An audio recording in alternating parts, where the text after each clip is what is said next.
Boa noite, eu começo por cumprimentar o Sr. Professor Francisco Caramelo, diretor da Faculdade de Ciências Sociais e Humanas. Começo também neste cumprimento por cumprimentar o professor Manuel Lisboa e também a professora Lígia Amancio, que nos dá um prazer ter aqui a sua intervenção neste início de doutoramento, conferência de abertura da segunda edição de doutoramento em estudos e também, naturalmente, a professora Anália Torres, a coordenadora do Instituto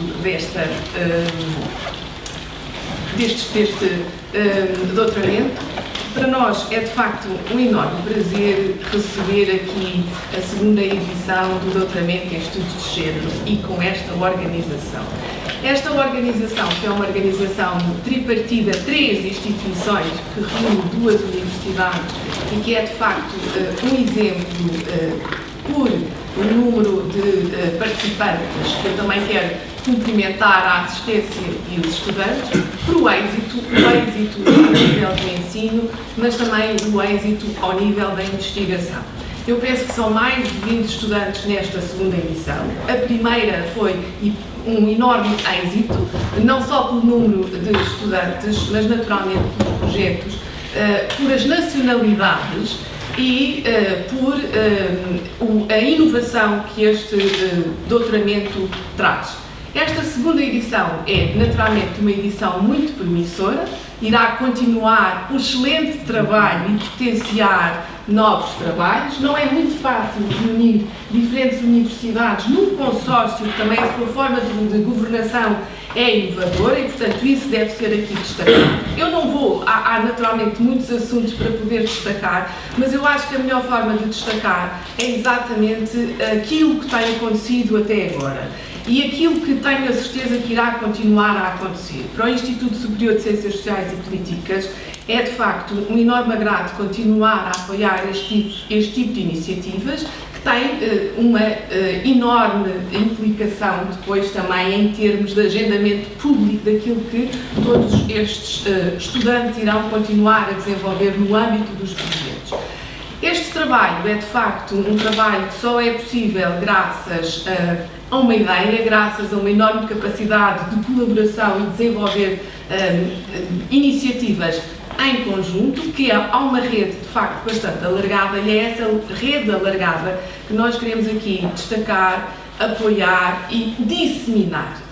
Eu não vou alongar-me nas minhas palavras, naturalmente que o que vem aí é de facto muito interessante. Tenho também agora aqui uma intervenção da professora Lígia Amancio e, portanto, dou-vos novamente as boas-vindas, continuem este trabalho, que é de facto um trabalho bastante interessante e até breve. Muito obrigada.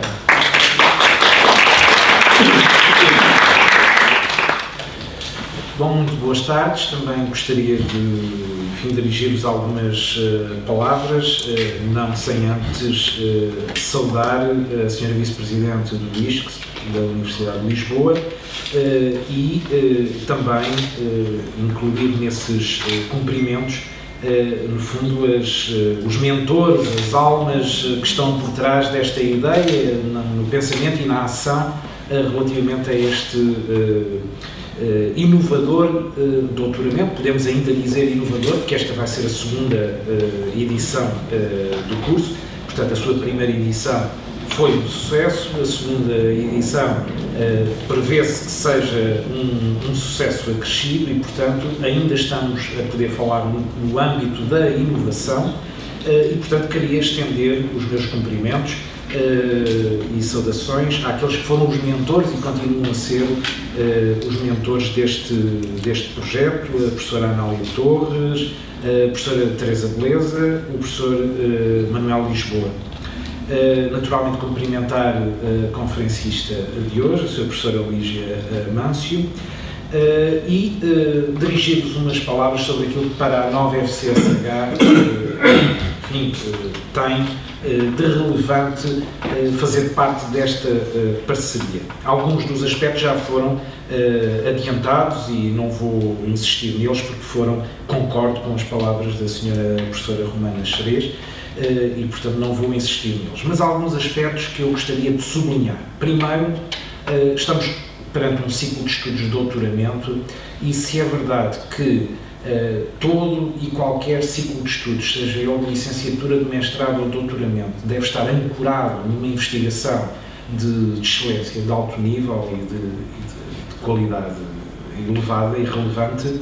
Isso é, por maioria de razão, mais relevante ainda no caso de um doutoramento. E trata-se de um doutoramento em associação, que junta 3 escolas, 2 universidades, 3 unidades orgânicas de 2 universidades, e esse ensino que se pratica e que é de excelência, comprovadamente de excelência ao nível deste doutoramento, está ancorado numa investigação que é também de excelência praticada nas 3 unidades de investigação que estão vinculadas e que vinculam e apoiam, como tem que ser, no âmbito da acreditação de qualquer ciclo de estudos, sobretudo doutoramento, insisto, este doutoramento. Portanto, as 3 unidades de investigação pertencentes às 3 escolas. E isso é muito importante porque, portanto, seguir realmente um ciclo de estudos como este, qualquer um, mas estudos de género, que é um tema muito importante, mas corre o risco de ser fascinante.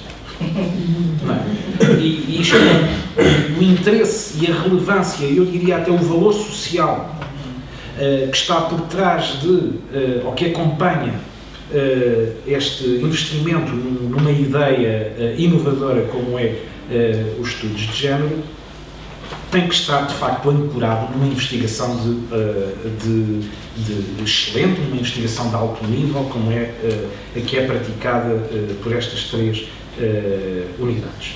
Portanto, não basta termos 3 escolas que são conhecidas por praticar o ensino de excelência, estão associadas a estas 3 escolas 3 unidades de investigação, onde se pratica investigação de alto nível. O corpo docente, é evidente, fala por si. É um corpo docente vasto, diversificado e de elevada qualidade.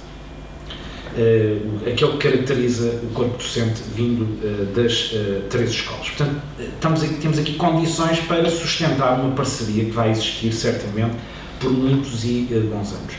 Queria também sublinhar o rigor com que este ciclo de estudos e este curso de doutoramento tem sido gerido. Portanto, a gestão do ciclo de estudos, a sustentabilidade do ciclo de estudos, as preocupações com a sustentabilidade do ciclo de estudos.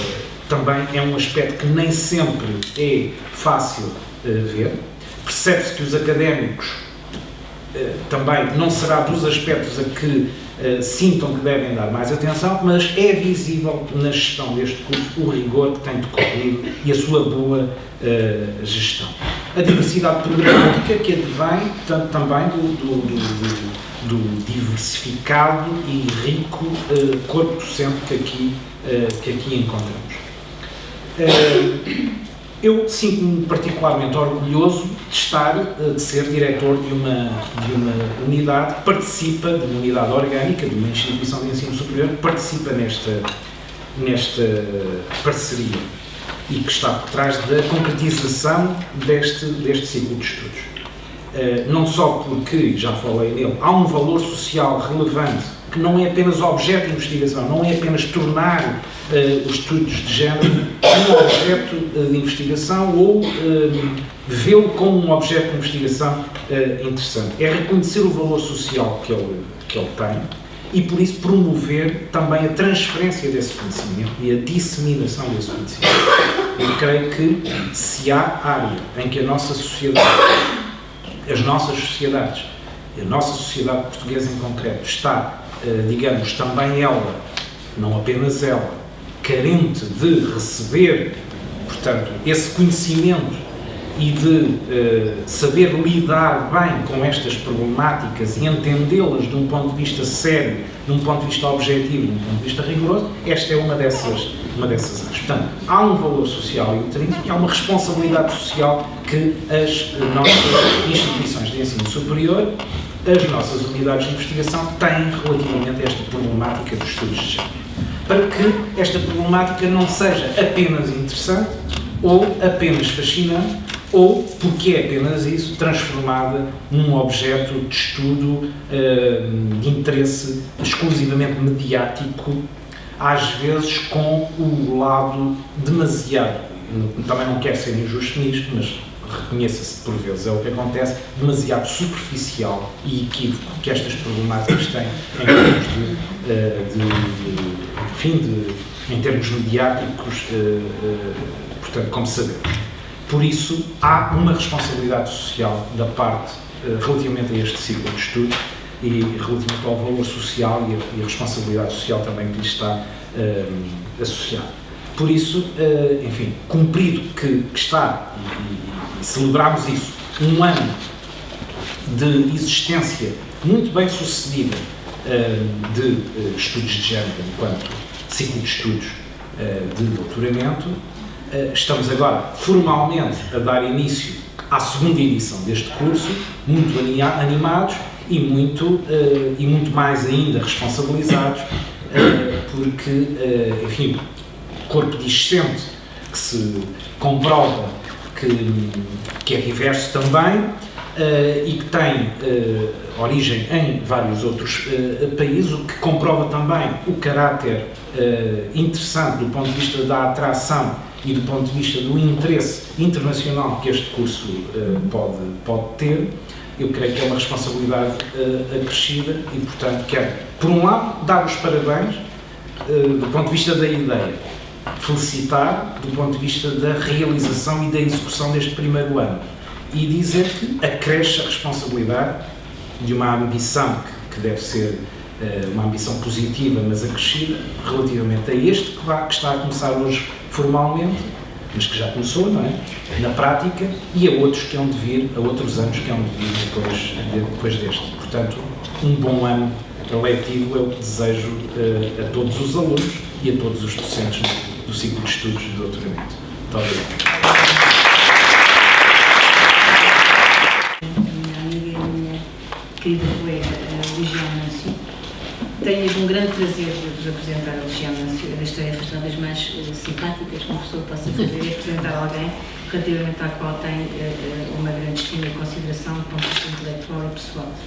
E também, mas começo logo por agradecer formalmente disponibilizar-se para fazer a abertura desta conferência de abertura deste segundo ano do doutoramento em estudos de género, como aliás já tinha participado também na conferência de inauguração, juntamente com outras colegas de outros países. Acho mesmo um privilégio para todos e todos nós, e em especial para as alunas e alunos aqui presentes, no fundo, contactarem diretamente, é uma espécie de biblioteca ao vivo, não é verdade? Que é com a pessoa que é uma autora de referência em todas as biografias.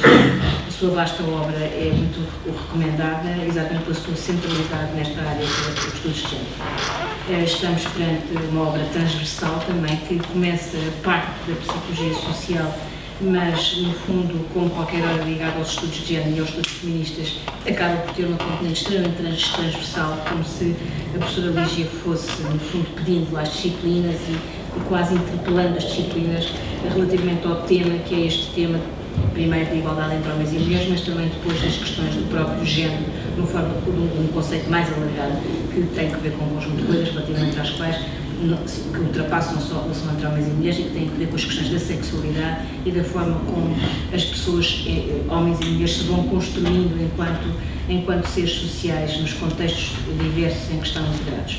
Portanto, o seu contributo é um contributo absolutamente decisivo em Portugal, porque de facto é a professora Lígia Amâncio que introduz o conceito de género nas ciências sociais de uma forma muito transversal e, no fundo, é uma pioneira da obra desta área em Portugal.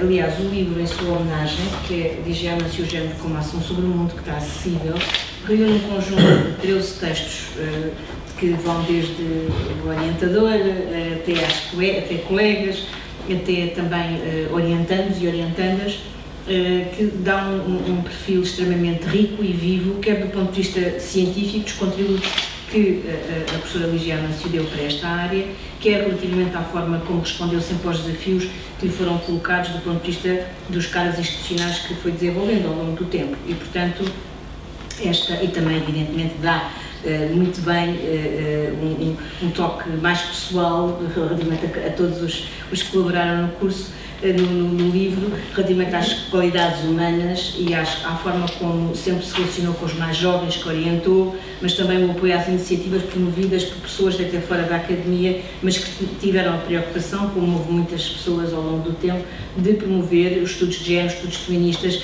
e os feminismos e as iniciativas todas nesta área. Portanto, foi sempre muito ativa, empenhada e solidária, para além do seu rigor do ponto de vista científico. E agora esta introdução muito mais geral, passo a fazer alguma referência assim, mais pautada do percurso académico e científico. A Lígia estudou Psicologia e Ciências da Educação na Universidade de Paris 8 e ingressou no ISCTE no ano letivo de 78-79. Diz aqui uma das suas da biografia de entrada, que em 74 não teve de estar em Paris, não é? Não entrou para participar no 1º de Maio, porque tinha uma cadeira para fazer. Tinha um tempo. Portanto, e não ousava enfrentar o meu pai. Depois veio para Portugal e, portanto, entrou no ISCTE no ano letivo de 78-79, onde se doutorou em Sociologia em 1989, prestou provas de agregação em 1999 e foi professora catedrática de Psicologia Social a partir de 2002. És a professora catedrática mais jovem que eu conheço no ISCTE. Não me lembro de termos, tu foste a correr tudo mais depressa. Olha, nunca fiz essas coisas. Mas fiz eu. Mas eu fiquei muito tempo para passar associada. Demorei muito tempo. Não, mas já estou houve aquele bloqueio dos anos 90. Não, mas tu não se catedrática em 2002, não é? Em 2002, tem muitas pessoas que se doutoraram em 2000, em 1999, portanto os percursos foram todos muito mais tardios do que aqueles. Fizeste tudo muito mais depressa, eficiente e estavas catedrática. Eu achei que foi Estás a ver a diferença de perspectiva. Exato. A sua carreira de investigação marcou o início dos estudos de género em Portugal, como já disse, orientou vários teses de doutoramento, foi e noutras instituições, não só em Portugal. Foi visiting professor em programas doutorais das universidades Brandeis, nos Estados Unidos, de Helsínquia, Geneve, na Escola dos Altos Estudos em Ciências Sociais em França. Exerceu várias funções de direção no ISCTE, como diretora do CIES, onde tivemos uma colaboração mais próxima, de 89 a 93, nas calendas gregas, pré-histórico, exatamente, pré-histórico, mas lembro muito bem da tua eleição, lembro muito bem, por exemplo, da tua primeira conferência, o workshop, diríamos nós, o primeiro estudo feito no CIES, a propósito dos resultados da tua tese. Mas lembro-me perfeitamente. Lembro-me perfeitamente e lembro da discussão, mas depois falamos no fim. O centro também foi presidente do Centro de Investigação e Intervenção Social, de 2012 a 2016, e foi vice-presidente do Conselho Científico do ISCTE de 2002 a 2004, foi coordenador da secção autónoma e mais tarde presidente do Departamento de Psicologia Social das Organizações, também no ISCTE, claro. No plano mais público, e mais do ponto de vista institucional exterior, para quem houve muitas pessoas que conheceram a professora Ligia Amâncio na sua qualidade de Presidente da Comissão para a Igualdade e os Direitos das Mulheres, que era como se chamava em 1996 e foi Presidente da CIDM entre 1996 e 1998. Foi também Delegada Nacional do Comitê de Gestão do Programa de Apoio às Ciências Sociais da Comissão Europeia, de 99 a 2004, e foi membro do Conselho Consultivo Europeu para a Investigação de 2001 e 2004.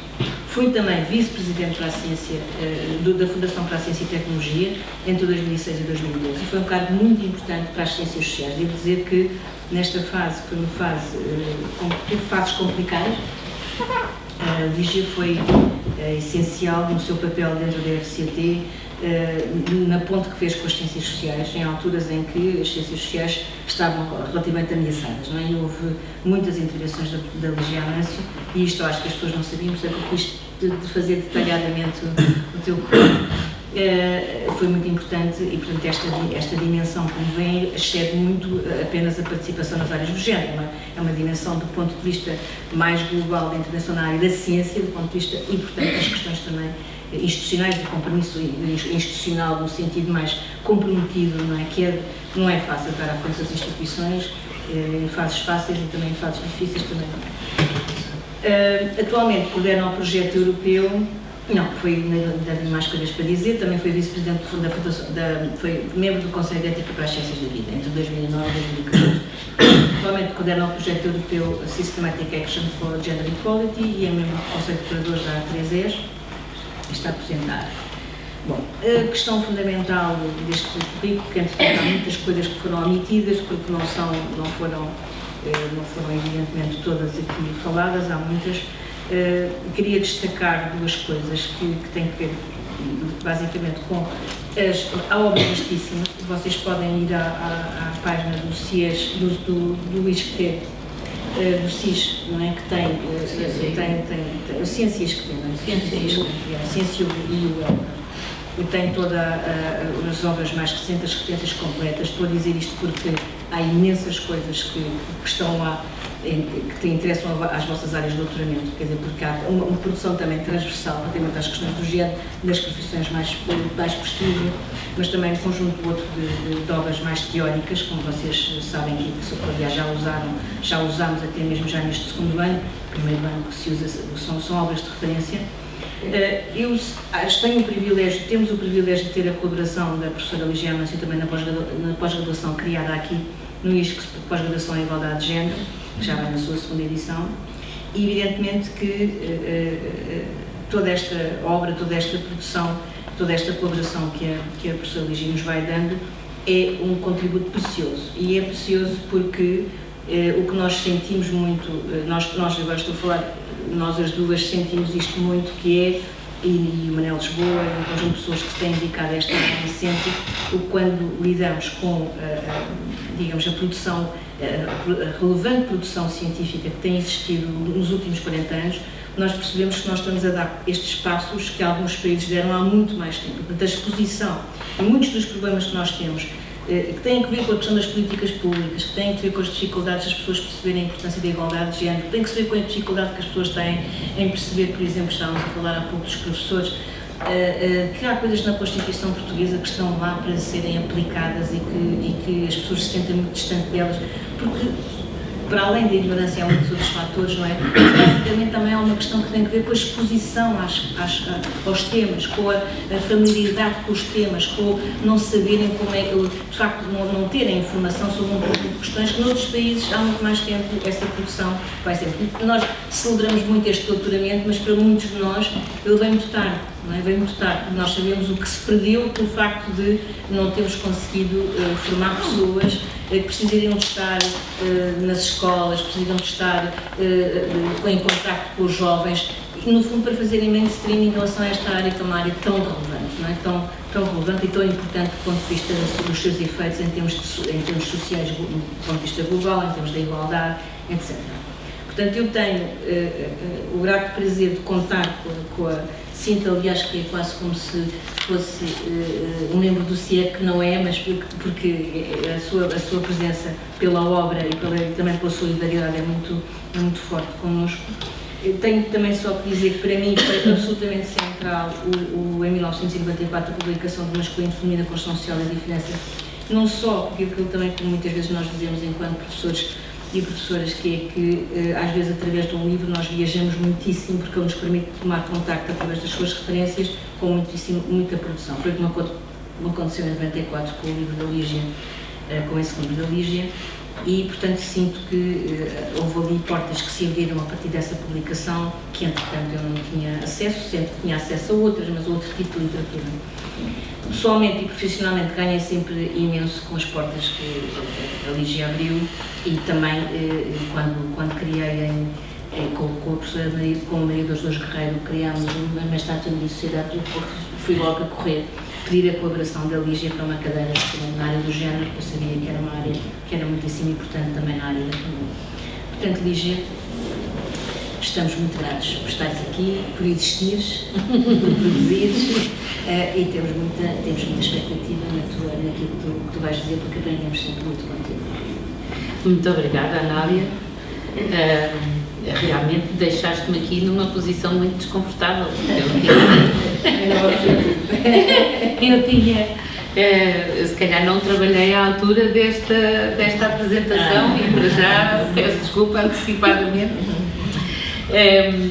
Mas, enfim, começar por dizer que é de facto uma grande satisfação estar aqui nesta conferência de abertura, começando obviamente por dirigir uma saudação especial à equipa coordenadora deste programa doutoral, a quem tenho que felicitar pela criação deste projeto inovador de formação académica, como a senhora professora acabou de referir há bocadinho na sua intervenção.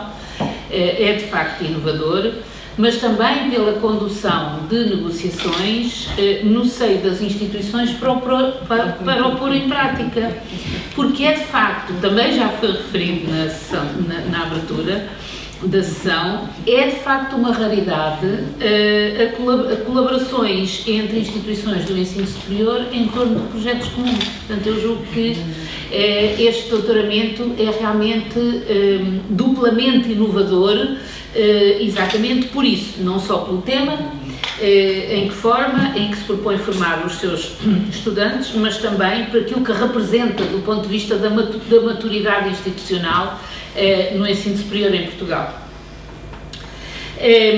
Portanto, isto para dizer que é com todo o prazer que colaboro nesta sessão de abertura, respondendo ao simpático convite que a professora Anália Torres me fez, a quem agradeço esta oportunidade de falar para esta audiência, que é para mim de facto uma honra muito grande. Falar do género nesta conferência também me obriga um bocadinho a fazer um certo recuo e lembrar-vos talvez que eu não quero estar a incomodar-vos, digamos, com uma lição. Achei que seria útil trazer-vos aqui as minhas reflexões sobre assuntos recentes, mas sempre à volta da questão do conhecimento sobre género, da importância do conhecimento sobre género. E, portanto, por isso é que eu faço um bocadinho o recuo. Nascidos nos anos 70 do século passado, os estudos de género nunca deixaram de estar sob o ataque de forças conservadoras e defensoras de uma certa ordem social que o conhecimento de género veio pôr em causa. No entanto, julgo que alguns dos ataques mais recentes se revestem de particularidades que merecem ser salientadas nesta apresentação. Os estudos de género trouxeram contributos únicos em pelo menos 3 domínios da produção do conhecimento. Um domínio do conhecimento sobre as identidades, a dimensão identitária dos estudos de género, se nos centrarmos na aprendizagem que estes estudos nos permitiram fazer sobre o modo como homens e mulheres são vistos e se veem a si próprios, se constroem as suas imagens pessoais como indivíduos, sempre em momentos situados no tempo e no contexto das sociedades a que pertencem, e no modo como estas representações vão mudando com as transformações sociais.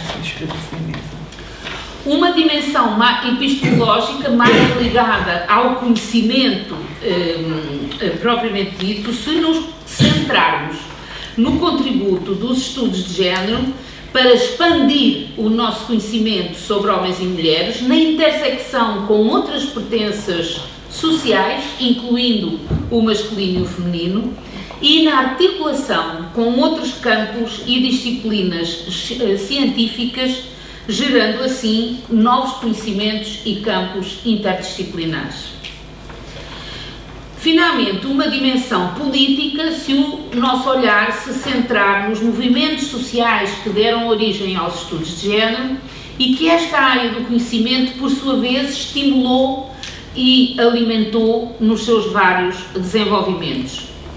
Eu estou aqui a apresentar estas dimensões identitária, epistemológica e política separadamente, mas apenas por uma questão de organização da apresentação, porque, em bom rigor, elas não são independentes umas das outras. Nesta apresentação, pensei centrar-me um pouco mais na dimensão epistemológica para refletir sobre as implicações dos ataques recentes aos estudos de género, numa primeira parte, e na dimensão política, através de uma breve discussão de um dos novos movimentos associados às questões de género, na segunda parte, e refiro-me aqui ao Me Too. Eu não tenho investigação sobre o assunto, mas resolvi trazer alguma da minha reflexão inicial sobre ele, porque eventualmente algum de vocês quererá aprofundar depois o tema de uma forma mais estruturada. Começando então pelo ataque ao conhecimento, pela parte epistemológica. Os estudos de género convocam um olhar crítico sobre a realidade e suscitam a mobilização de conhecimentos de várias ciências sociais e naturais. No seio das ciências sociais, os estudos de género situam-se claramente no seu campo epistemológico específico. O Durkheim vai-me perdoar em dar uma volta na tumba, mas o género é um facto social, não é? Portanto, no seu campo epistemológico específico, ao dar visibilidade ao conjunto de fatores estruturais, culturais, sociais, que situam e posicionam os indivíduos na sua condição de homens, mulheres, homossexuais, heterossexuais, num determinado contexto social, retirando esse conhecimento do determinismo biológico associado ao sexo e à sexualidade. Neste sentido, os estudos de género inscrevem-se num movimento intelectual e científico de reestruturação e impulso das ciências sociais nos anos 70, associado ao aparecimento de novos objetos de estudo, que teve implicações importantes até na forma como estas disciplinas se organizaram ou reestruturaram no seio das instituições de ensino superior e ciência e no contributo que passaram a dar para a qualificação dos cidadãos e das cidadãs. Uma referência importante aqui para isto que eu estou a dizer é o relatório da Comissão Gulbenkian sobre a reestruturação das ciências sociais, que é um livrinho publicado em 1996 pelas Publicações Europa-América, e é uma reflexão trazida por uma comissão internacional presidida pelo professor Immanuel Wallerstein, e que conta exatamente esta história de como é que as ciências sociais se revolucionaram, digamos, nos anos 70, tanto nos seus objetos de estudo, como depois na sua forma de organização institucional, a partir da ligação com os movimentos sociais, não é? E, portanto, surgem os estudos de género, como os estudos culturais, os estudos étnicos, enfim, surge uma série de coisas naquele período, e isso abalou, digamos, uma certa ordem que havia na organização das disciplinas dentro das instituições de ensino superior e de investigação. Ora, é precisamente esta raiz social do género que inscreveu o tema no seio das ciências sociais, que é hoje atacada enquanto ideologia de género, entre aspas, a favor de um determinismo biológico que torna as condições de homem e mulher naturais, bem como os papéis que supostamente lhes são atribuídos no seio da família. Estou a referir-me aqui a uma noção que já foi, obviamente, porque este lado da discussão é sempre muito mediatizado, portanto, esta noção da discussão já foi muito mediatizada.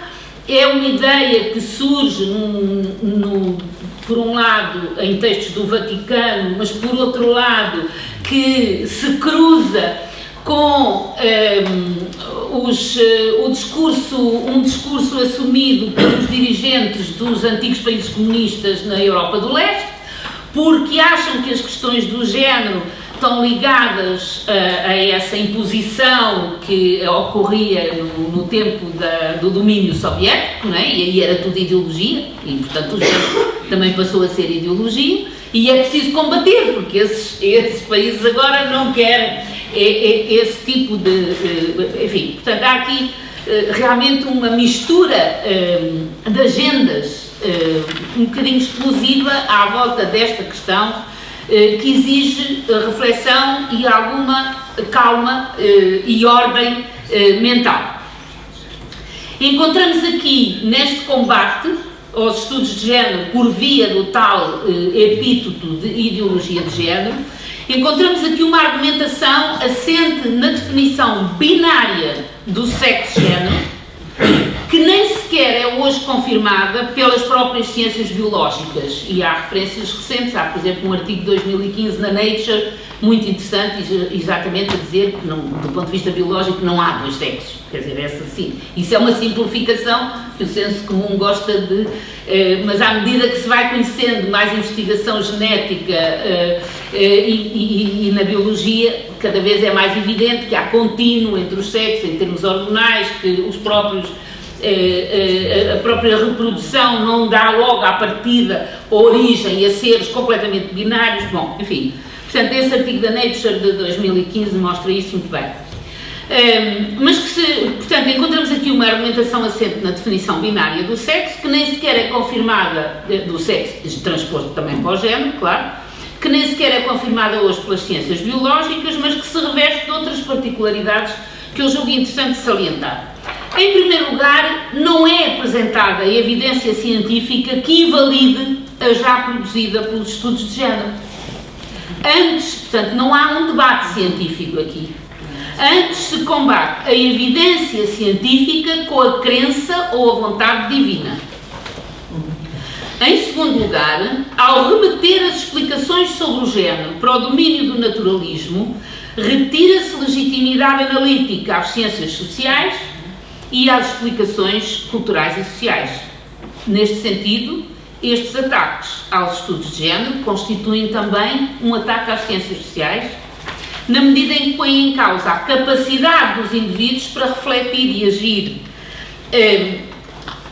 sobre a sociedade em que vivem e gerarem mudança social. Portanto, a ideia é da fixação social. Não há mudança social, a sociedade é fixa, há uma ordem que não pode ser alterada. Num país como o nosso, onde as ciências sociais e os estudos de género nasceram praticamente ao mesmo tempo, é bom não nos esquecermos disto, porque são ambos filhos da democracia. As ciências sociais também não eram um domínio em expansão durante a ditadura, antes pelo contrário. Portanto, onde as ciências sociais e os estudos de género nasceram praticamente ao mesmo tempo, com a chegada da democracia, estes ataques obscurantistas trazem um risco acrescido de conseguir destruir o património de saber existente, já de si bastante escasso.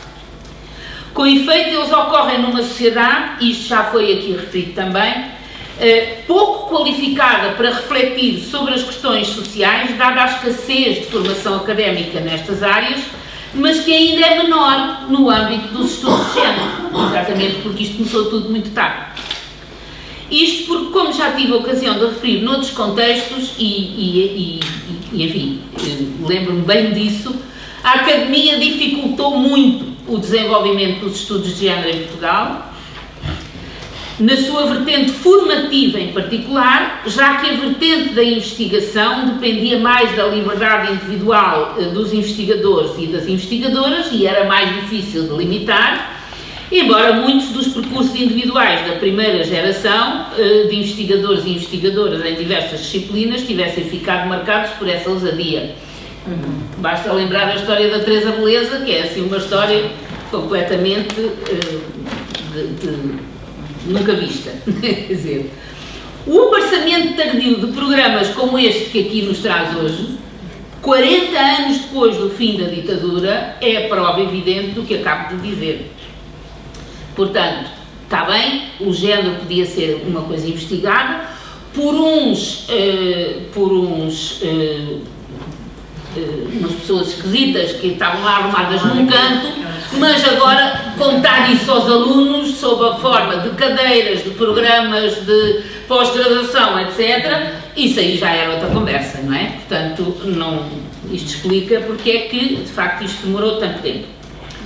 Combater os ataques aos estudos de género torna-se assim uma responsabilidade de cada um e cada uma de nós se queremos contribuir para o progresso científico. Eu trazia 2 ou 3 exemplos da nossa história recente que servem para ilustrar a pertinência das explicações culturais e sociais para entender o género numa sociedade, neste caso a portuguesa. O primeiro é uma história contada pelo Miguel Valde Almeida há uns anos atrás sobre a colaboradora que ele tinha quando fez o trabalho de campo no Alentejo para a tese de doutoramento, que depois deu origem àquele famoso livro Os Senhores de Si, uma interpretação antropológica da masculinidade. Estamos na década de 90 e essa jovem tornara-se um caso singular na sua aldeia por 2 razões. Em primeiro lugar, tinha conseguido chegar ao 12º ano e, graças a esse nível de qualificação, revelara-se uma excelente colaboradora no trabalho de campo em antropologia, com quem o Miguel estava muito contente. Mas com isso, atingiram um nível de qualificação superior a todos os seus potenciais parceiros ficando, portanto, com as oportunidades de casamento no seio da comunidade de pertença muito limitadas. Mas, ao mesmo tempo, não podia prosseguir os estudos para o ensino superior porque os pais não a deixavam sair da alçada da família. Portanto, era de facto um destino bloqueado que muito preocupava o Miguel naquela altura. Isto passa-se numa década em que o alargamento da escolaridade obrigatória veio proporcionar novos percursos escolares e promover uma trajetória escolar a toda uma geração de mulheres, para quem a escola constituía uma experiência totalmente nova na linhagem feminina da família. É preciso lembrar-se que estas moças, a mãe delas não tinha estado na escola, a avó delas não tinha estado na escola, portanto elas eram de facto casos completamente singulares. Portanto, havia essa possibilidade que a escola tinha aberto, mas o pensamento sobre a condição das mulheres não se tinha alterado. Pelo contrário, no verão passado, numa aldeia do mesmo Alentejo, eu própria ouvi uma mãe dizer, a propósito da entrada da filha no curso superior que escolhera e que ia implicar a sua partida para bem longe de casa, e cito, custa-me muito deixá-la ir, mas tem que ser, é a vida dela.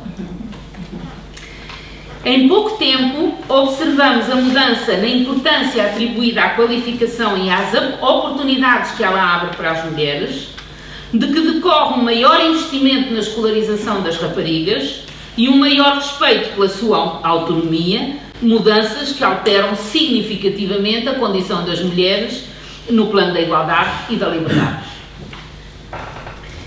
Outro exemplo é o da representação das mulheres no Parlamento português. E aqui é um bocadinho a história das cotas.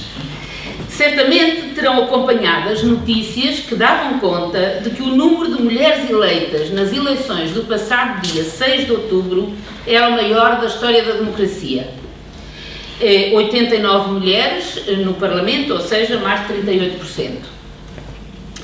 Para percebermos o ritmo desta mudança, vale a pena lembrar que nos primeiros 20 anos da democracia, há um célebre texto do André Freire que faz essa estatística até à década de 90, o número de mulheres no Parlamento se manteve abaixo dos 10%. Abaixo dos 10%. O que mudou nos últimos 20 anos foi a persistência de um movimento a favor da paridade, no seio dos partidos e na sociedade em geral, que gerou muita investigação na área do género e ação política no domínio da igualdade, como mostra o trabalho, por exemplo, da Helena Santos com entrevistas a deputadas e deputados. A primeira tentativa para avançar com a legislação sobre paridade na década de 90 confrontou-se com a frontal oposição dos partidos de esquerda e de direita, note-se, que contrapunham 2 argumentos. Isso é um assunto que não é preciso estar na lei. A gente resolve. Ou seja, era a autorregulação. E vir na lei era considerado atentatório. Por um lado, a autorregulação dos partidos e depois ainda uma tese que teve, de facto, um grande impacto na opinião pública, que era a impopularidade das cotas junto das próprias mulheres, porque elas queriam lá chegar por mérito. Esta tese tornou-se extremamente popular. Da dita autorregulação que os partidos apregoaram, não se viram quaisquer resultados. Nem as mulheres revelaram mérito nenhum, ao contrário do enorme mérito dos homens, que continuavam alegremente a ser eleitos. Até finalmente ser aprovada a Lei da Paridade em 2006, que definia um limiar de 33% para o sexo subrepresentado na composição das listas, longe, portanto, do limiar da paridade. Portanto, a lei acabou por ser aprovada em 2006.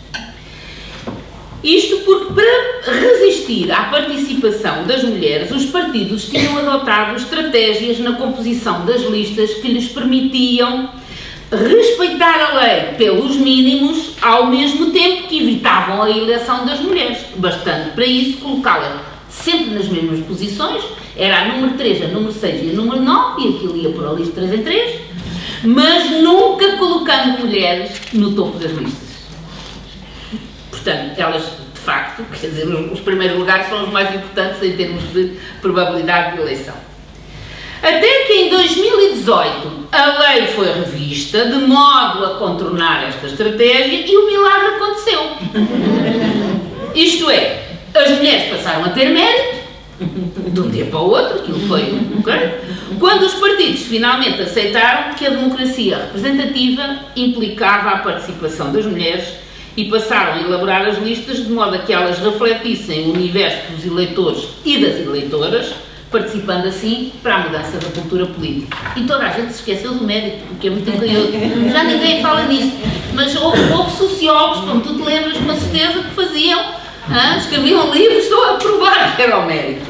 E a gente dizia, na política, mas desde quando é que as pessoas vão para as listas por mérito? Quer dizer, as pessoas vão pela profissão que têm, porque se há muitos engenheiros tem que ser lá pôr uns médicos, porque senão os engenheiros ficam ofendidos, se há muita gente de Lisboa tem que se pôr gente do Porto, porque aquilo eram sempre cotas, a lógica era sempre cotas. Porquê é que a questão das mulheres é tão... existe tanto mérito? Mas pronto, de facto, é assim.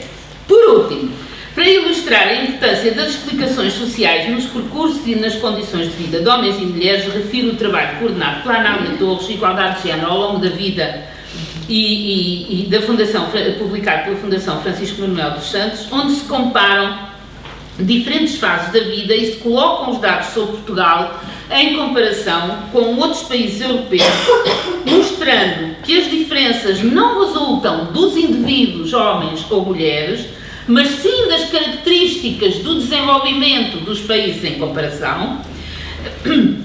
E, no nosso caso, o nosso desenvolvimento teve reflexos muito importantes na educação, no trabalho, no emprego, na família, colocando as mulheres portuguesas, por exemplo, mais próximas das mulheres dos países do leste europeu em termos de participação no mercado de trabalho, enquanto que alinhava os homens portugueses mais com os dos países do sul, por exemplo, pela sua escassa participação no trabalho doméstico, entre outros.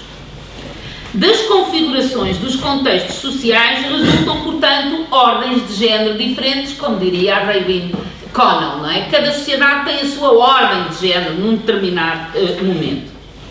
E em Portugal, se considerarmos apenas o domínio da educação, nunca será demais salientar os efeitos devastadores da ditadura ao nível das qualificações da população, que se arrastam até hoje, gerando uma enorme clivagem entre gerações de mulheres. Ainda hoje, a propósito do Dia Europeu para a Igualdade Salarial, a Presidente da CIT lembrava numa entrevista que as mulheres, que em Portugal, as mulheres ainda são 60% da população analfabeta.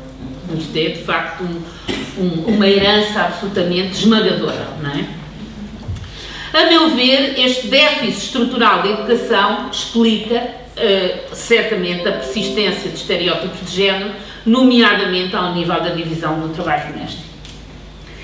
Os estudos sobre os estereótipos e as representações de género mostram precisamente que eles constituem um suporte simbólico muito resistente à mudança, mas que se vai moldando aos novos valores e transformações sociais, sem se alterar estruturalmente, na medida em que o homem continua a ser confundido com o cidadão e o humano em geral. Para a mudança destes significados simbólicos contribuem decisivamente as mudanças na linguagem, mas a linguagem é ainda um domínio tabu em Portugal, onde, por detrás da suposta defesa da liberdade de expressão, se escondem enormes resistências da sociedade portuguesa. É o último reduto, é de facto este da linguagem, e que molda, não é? Porque nós pensamos como falamos e o falar traduz o nosso pensamento. Agora, para terminar, então, deixar-vos aqui algumas reflexões sobre o Me Too.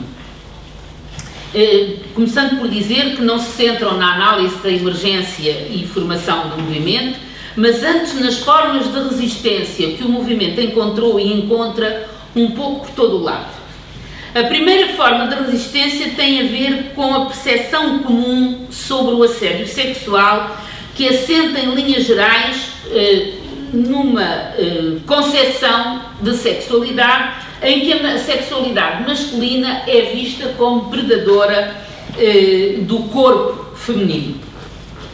Esta ideia normaliza o assédio sexual na medida em que o inscreve na afirmação da sexualidade masculina hegemónica, que precisa de um corpo pretexto, digamos, para se exprimir. Não precisa de uma pessoa, precisa de um corpo. Esta diferença é já importante. Porque tem uma dimensão de teatralidade, tem uma dimensão de mostrar sobretudo aos outros homens, para estes indivíduos, para quem é importante esta expressão da heterossexualidade. Foi com esta crença fortemente mediatizada que nos confrontámos quando fizemos o primeiro inquérito nacional ao assédio sexual junto de uma amostra representativa de mulheres trabalhadoras em 89. Começando pela própria empresa de estudos de mercado que ia fazer a sondagem para nós, porque isto era um inquérito nacional, não é? E que nos queria convencer que essas coisas eram assédio, eram normais entre colegas de trabalho, muito difundidas em certos setores, como o da publicidade, por exemplo, e ajudava muito a descontrair o ambiente. Seguiu-se depois uma campanha no jornal O Independente, onde se afirmava, e esta frase eu retive na altura, andam por aí umas investigadoras do ISCTE a dizer que existe assédio sexual no mercado de trabalho e a querer dar cabo das relações entre as pessoas. Dois aspectos estavam sempre presentes nestas contestações da pertinência do inquérito e do conhecimento sobre o assédio na sociedade portuguesa. Em primeiro lugar, a deliberada e constante confusão do conceito de assédio com o conceito de atração entre pessoas e as relações assentes em mútuo consentimento. E, em segundo lugar, a negação da questão do poder que está subjacente aos episódios de assédio. Não se trata apenas de um poder hierárquico ou de estatuto, embora esse também seja importante para o grau de gravidade do comportamento de assédio e o seu prolongamento no tempo, superiores hierárquicos nas empresas, professores nas escolas ou universidades, médicos nos consultórios e outras interações marcadas pela dependência da vítima em relação ao autor do assédio. Mas também e sobretudo uma diferença de poder determinada pelas normas da sexualidade que atribuem à sexualidade masculina essa capacidade de uso do corpo feminino e à sexualidade feminina um poder de evitação e conformidade com a norma masculina.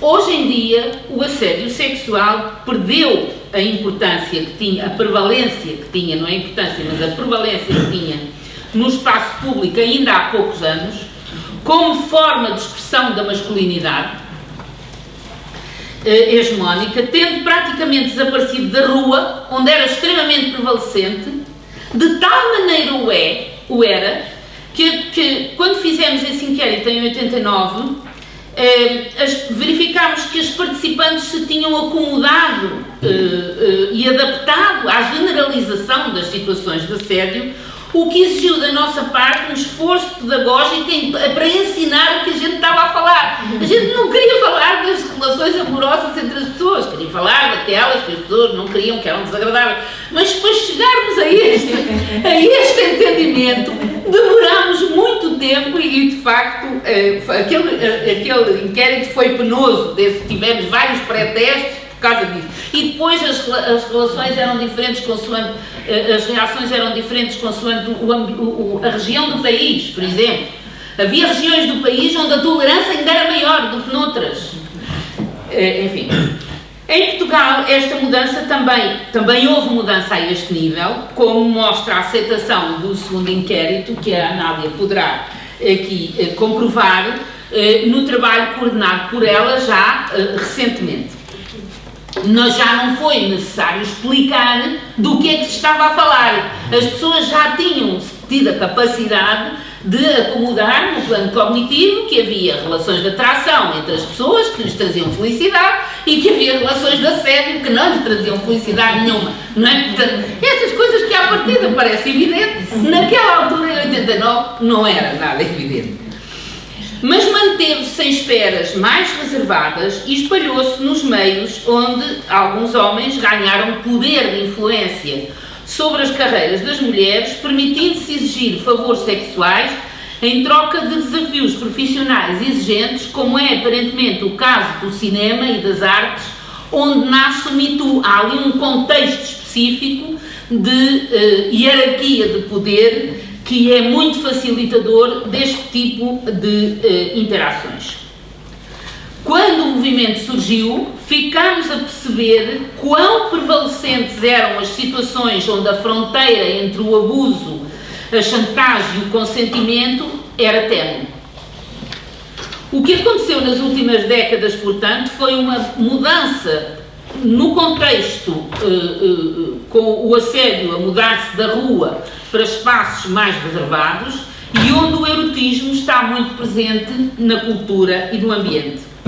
Vale a pena lembrar, como nos diziam os técnicos da empresa de sondagens contratada por nós em 1989, que essas coisas eram consideradas normais e que serviam para aliviar o ambiente. Nessa altura era o setor da publicidade, que era considerado muito mais descontraído do que os outros setores.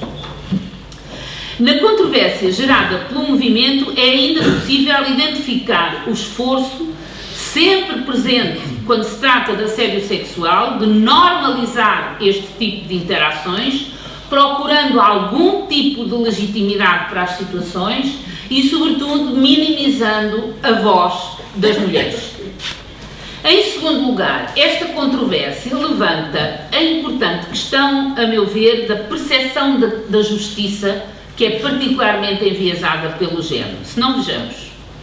As pessoas insurgem-se contra... Estou a falar de algumas correntes de opinião que são visíveis publicamente. As pessoas insurgem-se contra a injustiça de certas denúncias por se reportarem a factos passados há muito, injustiça essa que é obviamente vista do ponto de vista do autor do assédio.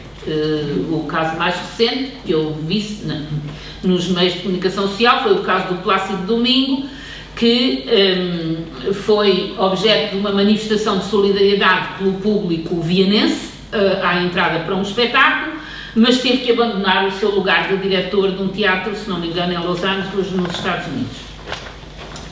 Ignora-se, obviamente, nesta parte do debate, a injustiça feita às pessoas que foram obrigadas a aceitar ou cederam a pressões indesejadas em momentos mais frágeis das suas carreiras. Em setores onde os favores sexuais se tinham generalizado como condição para o progresso das carreiras. Não há aqui um problema de injustiça estrutural, Porque é que de repente, quando as pessoas querem denunciar, coitadinha, então, mas ele já é um velhote, pá, agora já é isto é uma crueldade. Então, e para trás, há mais gente envolvida nisto, não é? Porque se exige às pessoas que denunciam hoje estes casos que tenham em conta a fragilidade ou a idade dos acusados. É verdade que é cruel, não é isso que está em discussão, mas já era cruel quando aconteceu. Pela simples razão de que não se reconhece a posição estruturalmente desfavorável para a qual as mulheres eram e são remetidas neste tipo de interações e, portanto, não se reconhece a injustiça que está objetivamente subjacente às situações de assédio. O assédio assenta numa relação injusta. Seja qual for a idade dos seus autores, seja qual for o contexto em que ocorre. Em suma, a mensagem que eu procurei transmitir nesta apresentação é da exigência e pertinência das explicações sociais e culturais nas relações estruturais e simbólicas do género. Nas mais variadas situações do nosso cotidiano e na esfera pública, o conhecimento sobre o género é uma condição fundamental para dominar a compreensão do que nos acontece ou está a acontecer à nossa volta. Este conhecimento exige um olhar atento sobre a realidade e uma consciência cívica desperta para o exercício de uma cidadania ativa. Participar num curso universitário inteiramente dedicado a estas questões e com um corpo docente que conta os melhores especialistas do país é um privilégio para todos e todas vós, de que se irão certamente orgulhar na vossa futura intervenção em investigação ou em políticas públicas. Desejo-vos as maiores felicidades. Muito obrigada pela vossa atenção.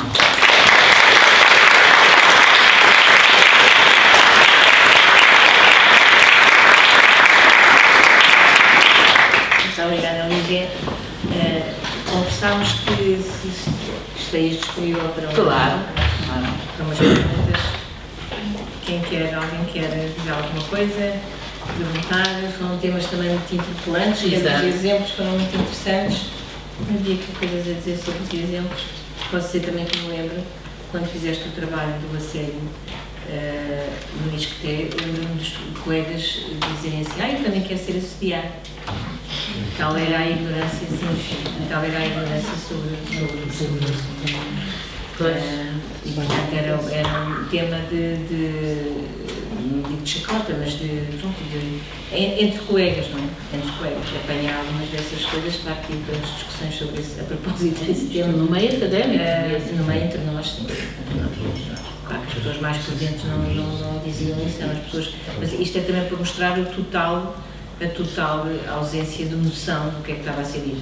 E, por exemplo, nós não encontramos a resistência que tu encontraste, claro, foi diferente, mas, por exemplo, eu começava sempre por explicar, porque a primeira coisa que se tinha que fazer era, encontrei foi um ceticismo grande relativamente à questão da possibilidade desse problema se poder resolver. Exato.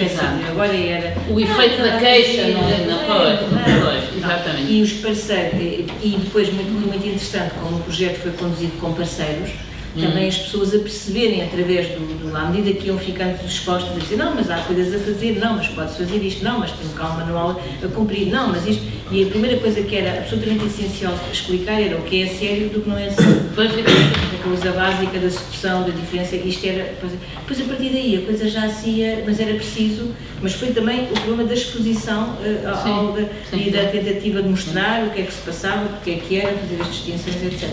E porque continuava a haver esta coisa sempre, a primeira coisa, a reação era ou está a confundir com sedução, ou então a questão de uma espécie de fatalismo, não é? Relativamente ao assunto, não havia nada a fazer. Mas nós dizemos, não, há coisas a fazer. Bem, tivemos depois o grande prazer de ver que a lei acabou também pelo progresso que a coisa teve no espaço público, não é? Sim. Antes do Me Too, não é? Curiosamente, e isto acabou por dar depois algum impacto, dada a conjuntura também que sabemos que foi favorável a uma mudança de lei, mas não foi evidentemente, mas foi uma conjuntura favorável, não foi? De facto teve assim. Bom, mas estava disponível aí. Na verdade, eu não queria falar sobre isso, a gente queria uma pergunta mais para a política. A gente teve agora, nas eleições recentes, por exemplo, o caso da deputada Joacine, que é gaga e, enfim, tem sido criticada. Eu vi essa semana, passou um texto de um jornalista falando que por ser gaga e o parlamento exige que parlare, né, enfim, se fale que ela deveria ficar calada, que alguém deveria falar por ela.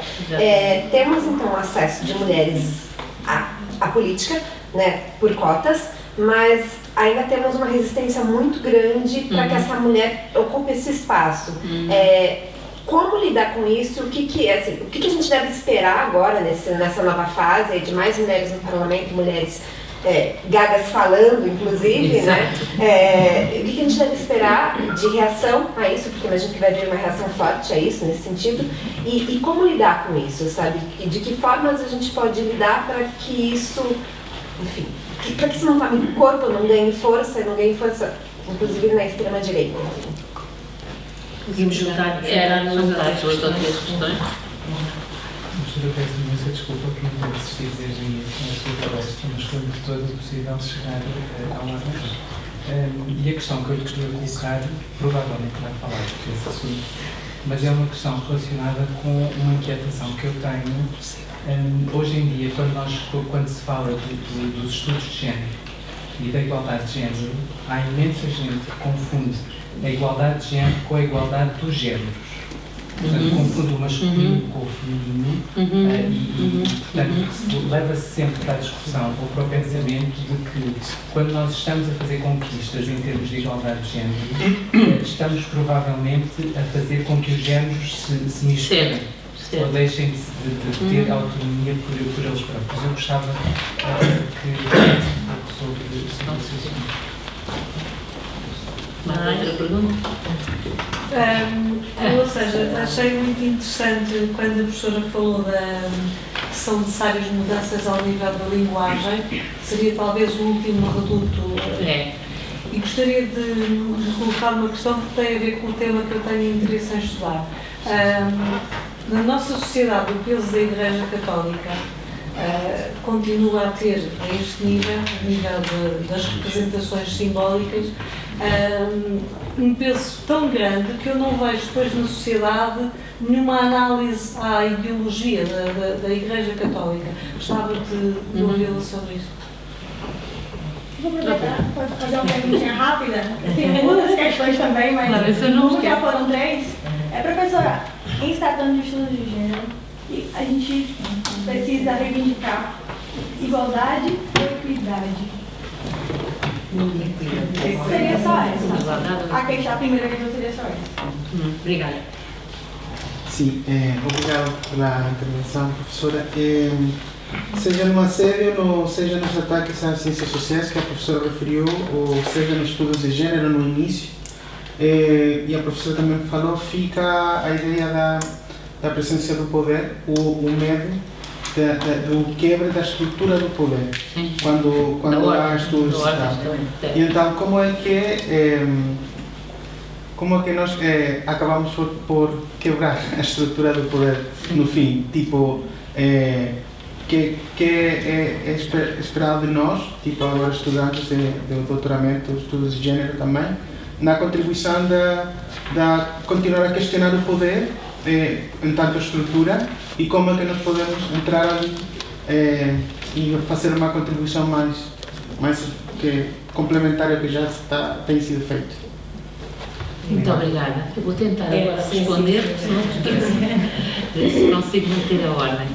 A questão da Joacine, eu vi essa crónica que é de facto de uma perversa, mas o meu olhar optimista sobre esse tipo de crónica é que há determinados comentaristas que recorrem a todo e qualquer argumento para combater as ideias que vêm de determinados setores e, portanto, julgo, é assim que se pode interpretar aquela crónica em relação à Joacine, ela de facto cristaliza nas suas múltiplas minorias, não é? Nas suas múltiplas condições minoritárias, ela ao mesmo tempo também cristaliza um projeto político que é completamente novo, se situa numa extrema-esquerda, se calhar para algumas pessoas de outro espectro partidário, e que, portanto, pretexta de facto aquele tipo de ataque que subjacente terá um ataque político.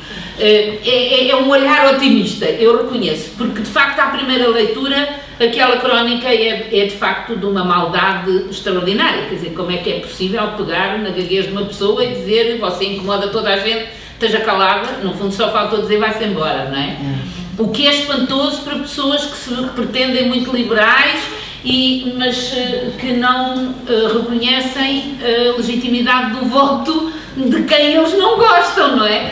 Portanto, eu queria, apesar de tudo, manter este olhar. Eu julgo que o papel dela, isto agora do ponto de vista dela, eu julgo que o papel dela é extremamente penoso e vai se tornar muito duro. Eu julgo que ela precisava de muita solidariedade em torno destas condições minoritárias. E talvez isso fosse um sinal de mudança na sociedade portuguesa. As pessoas, apesar da sua diversidade de orientações políticas, serem capazes de se unir em torno da solidariedade contra uma pessoa que de facto cristaliza um conjunto de condições minoritárias e por isso se está sobrevitimizada relativamente a muitas outras, não é? Seria para mim uma experiência muito interessante na sociedade portuguesa de ver se as pessoas eram capazes de ultrapassar as suas diferentes ideologias partidárias para se unirem em torno desta questão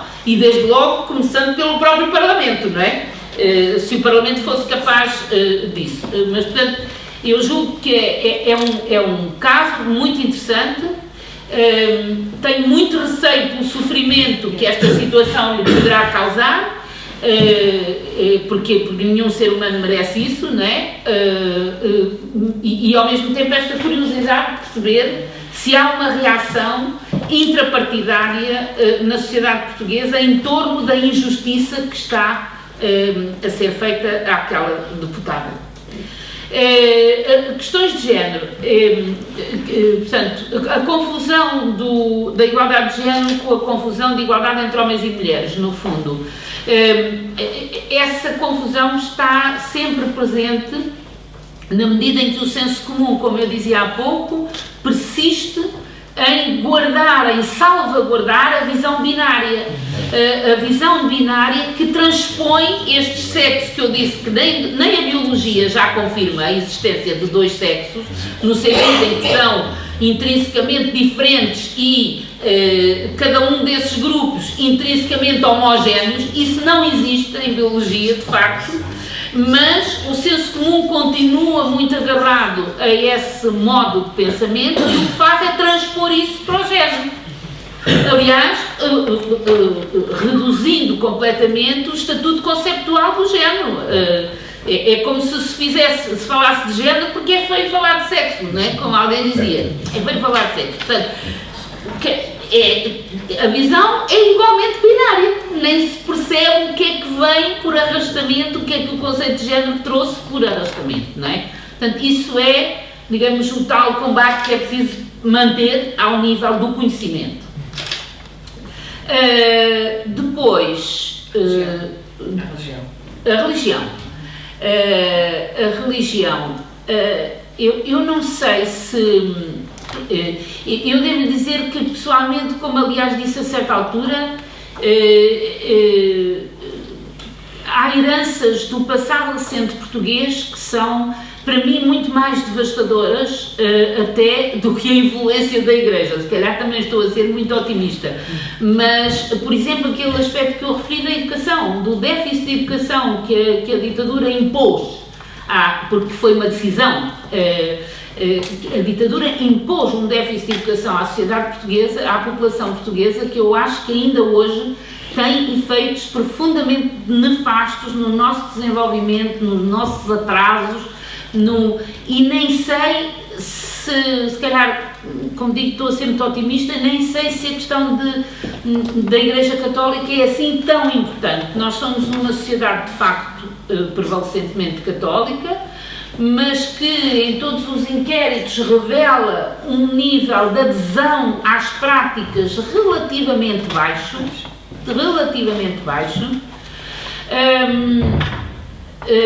eu julgo que a questão da influência da Igreja Católica faz sentir na defesa de determinados modos de pensamento conservadores, mas que também são defendidos por outras forças, não é?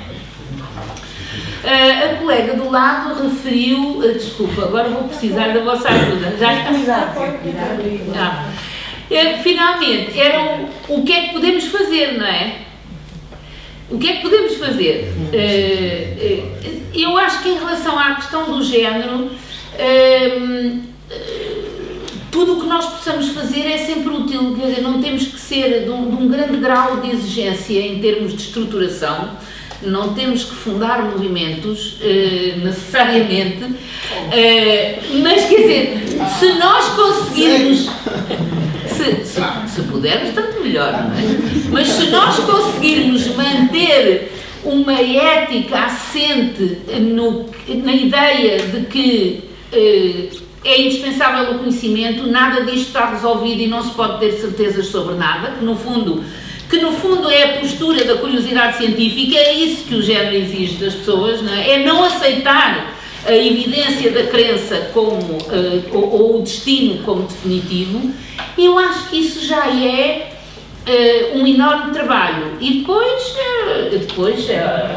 como pais, como colegas de trabalho, como nós também somos socializadores das pessoas com quem trabalhamos, dos filhos que educamos,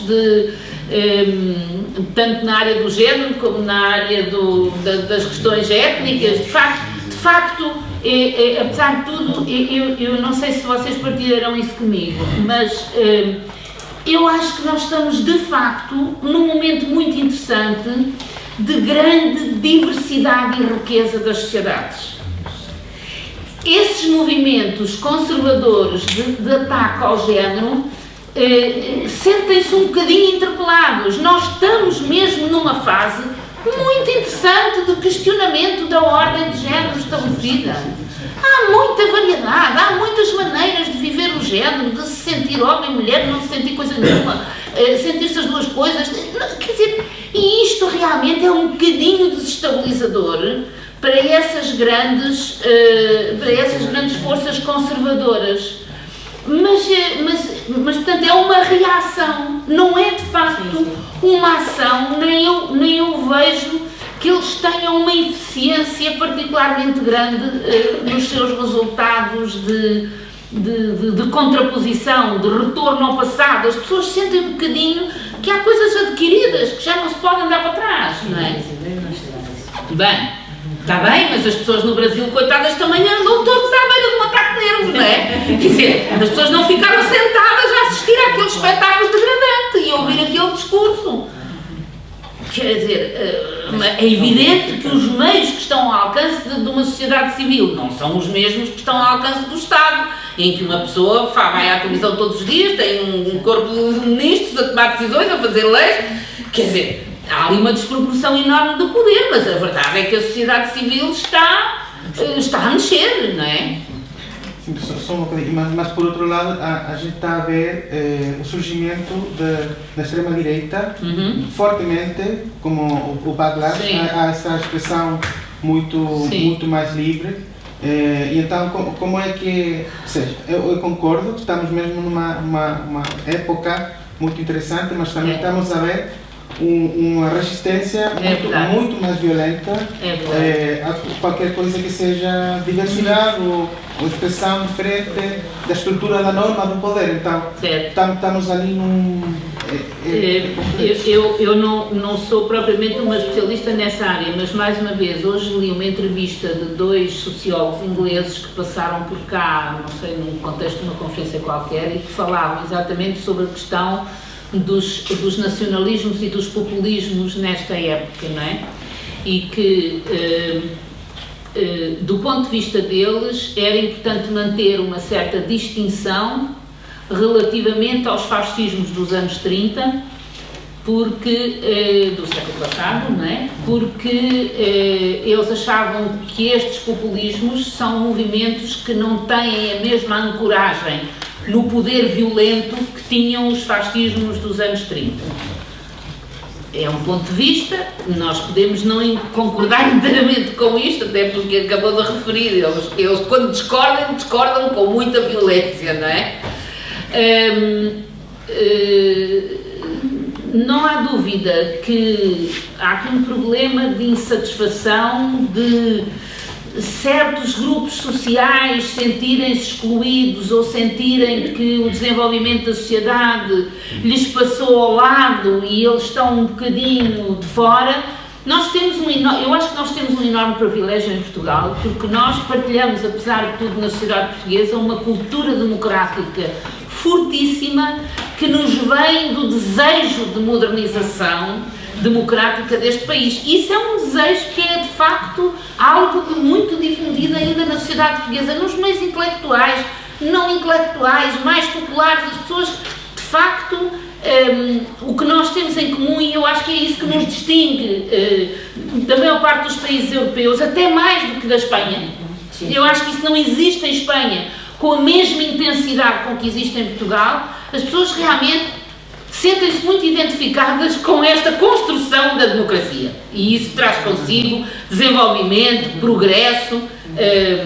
Esta ideia que existe, que é muito forte na sociedade portuguesa, talvez seja uma das razões pela qual ainda não temos os tais populismos e os tais nacionalismos, mas eu acho que não estamos livres deles, porque o discurso racista aparece com a maior das facilidades e arrasta logo multidões consigo, não é? E o caso da Joacina é uma melhor. É, absolutamente. Sobre a linguagem que a colega perguntou, eu gostaria de ouvir um pouco mais como que a linguagem é o último reduto da... Sim, porque a linguagem é fortemente genderizada, mais, obviamente, nas línguas latinas do que noutras, mas não é só a questão do género gramatical, é a questão dos provérbios que estão constantemente presentes no discurso público, a mulher de César, não sei o quê, há sempre coisas que todos os políticos de todos os partidos repetem. Exato! E a gente, mas estas pessoas não pensam no que estão a dizer, não é? Porquê é que hão de reproduzir passivamente estereótipos destes? Mas, portanto, a linguagem é muito isso.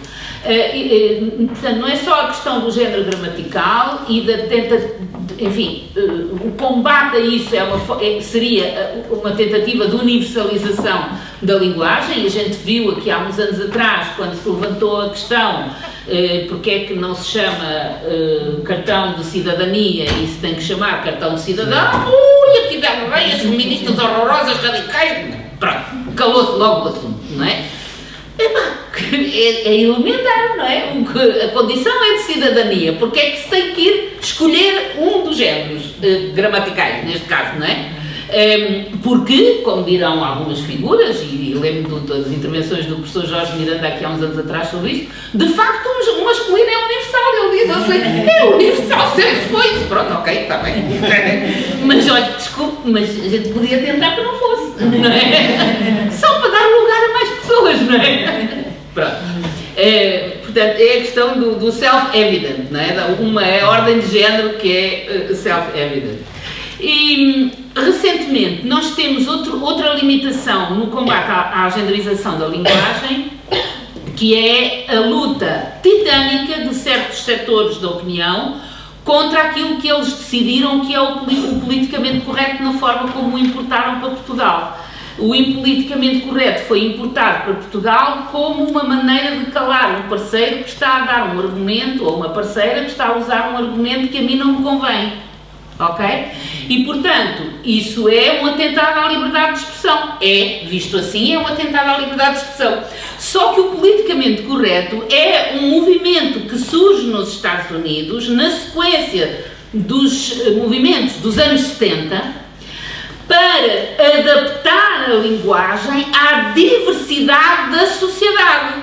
Exatamente, porque a sociedade mudou, deixou de ser white anglo-saxon protestant e há muitas cores da pele, e há muitas orientações sexuais, e há muitas religiões, então vamos usar uma linguagem que seja capaz de incluir toda a gente.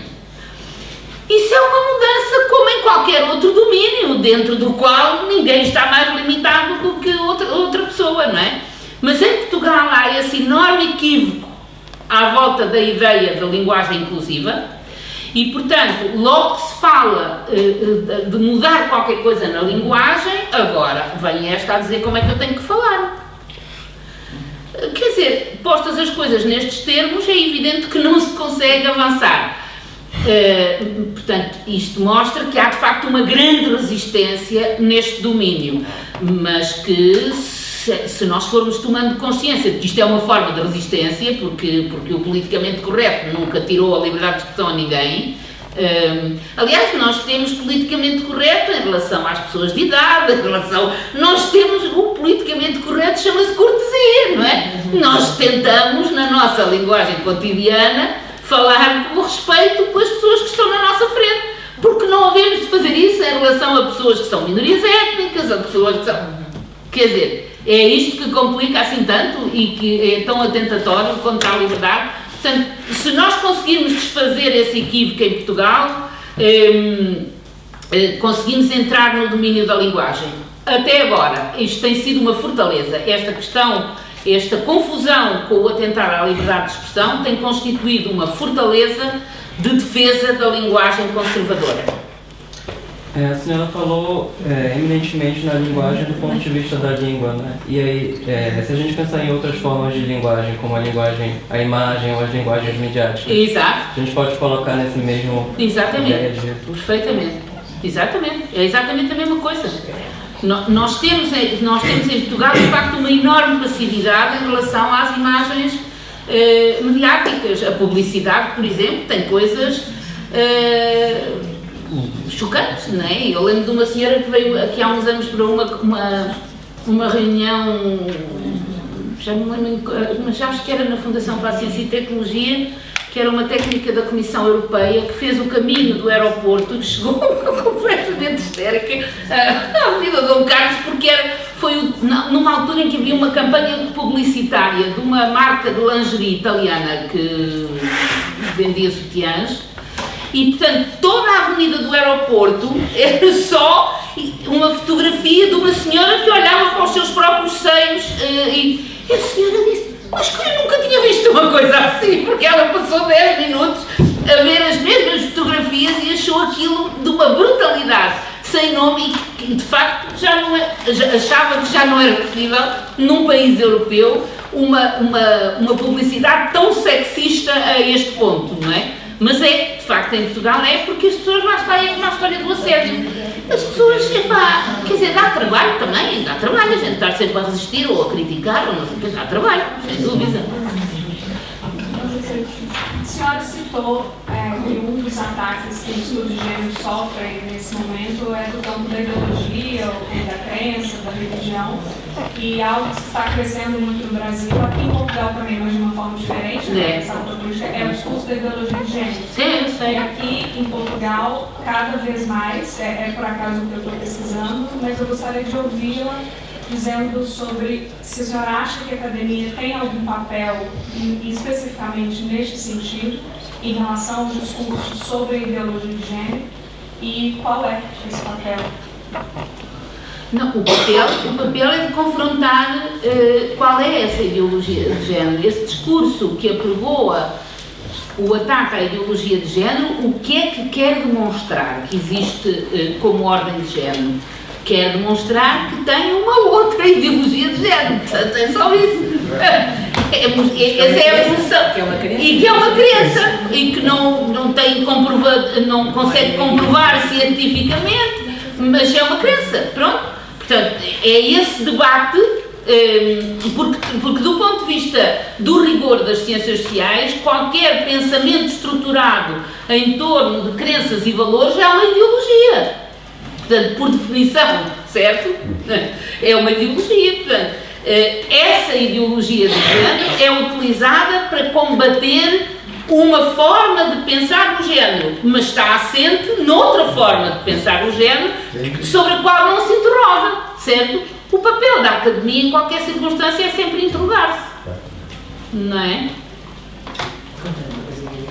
Exatamente. Às crianças, não é? Pois. Por isso é que tu disseste no discurso, logo à abertura, que o ataque às questões dos estudos de género é um ataque às ciências sociais. Exatamente. É. Não é preciso saber, não é preciso explicar. É assim. Pronto.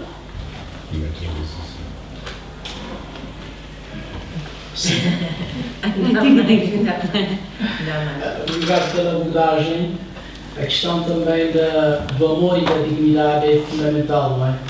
Mas a pergunta é como é que os estudos dos géneros podem trazer uma mentalidade para proporcionar uma relação entre homem e mulher ou entre outras pessoas, uma relação de clima de paz, não é? Porque por vezes quando se fala de estudos de géneros, as pessoas pensam que existe um conflito entre homem e mulher. Agora, como desconstruir esta mentalidade à luz dos estudos de género, de uma forma pedagógica, orientar novos procedimentos? Pois, é que é assim, o que os estudos de género procuram justamente é incluir mais pessoas e alargar o respeito pelos seres humanos, na sua diferença e na sua diversidade. Se as relações entre parceiros puderem ser construídas na base do respeito mútuo e na integridade de cada um, será com certeza muito melhor do que se forem construídas na base da hierarquia e na opção de um sobre o outro.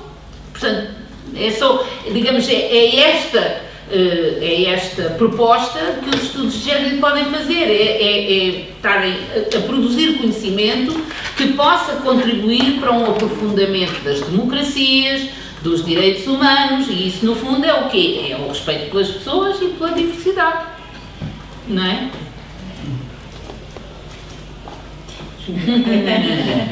Então,